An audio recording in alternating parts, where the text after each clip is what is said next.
What do you want to be in 10 years' time? Find out what excites you, what you want, and find your purpose before you go and chase something. Then you can almost trailblaze it in the way that you want that stuff. The big thing for me, Jocelyn, is that any job description doesn't tend to have industry experience as one of the key selection criteria. Where the sector or the passion will you have. Let's say if your passion, actually you have two. One is actually in the health sector, one is actually in the pharmaceutical sector. You look at the pharmaceutical sector in terms of business intelligence, there's chemist warehouse. You know, open one, it'll be very difficult. It'll probably be red ocean instead of blue ocean. When you talk about trying to brand yourself, again, the key is you want to set up your LinkedIn profile in a way that you're attracting people rather than selling yourself.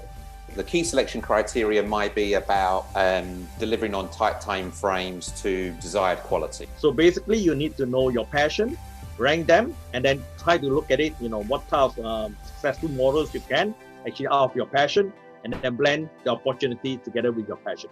Then you find that, because then your resume could be different. And then I have, on top of the transfer skills that you require for the position, I have others that can offer together. So you are negotiating that, the other skills that you have. If you think of a typical investor, they've got a money to spend on and actually spend money on that they want to just buy investment property. But people would come to me and say, we want to buy a property, and if you ask them about their goals or what they're trying to achieve from the property, they've got no answer to that. When I'm helping people find their purpose in work, the questions to fundamentally ask yourself, what's actually my passion? What do I love? That's the first thing, right? Then the second thing is, am I actually good at it? And then thirdly, does the world need it? And then fourthly, is someone willing to pay for it? A resume is a way of getting things done, right? I mean, there's so many people in this world that are not doing the same thing, right? We keep changing, and people will give you opportunity because skills are transferable. And it's going back to what was said earlier. If you find out what skills are transferable to that industry, that will sell.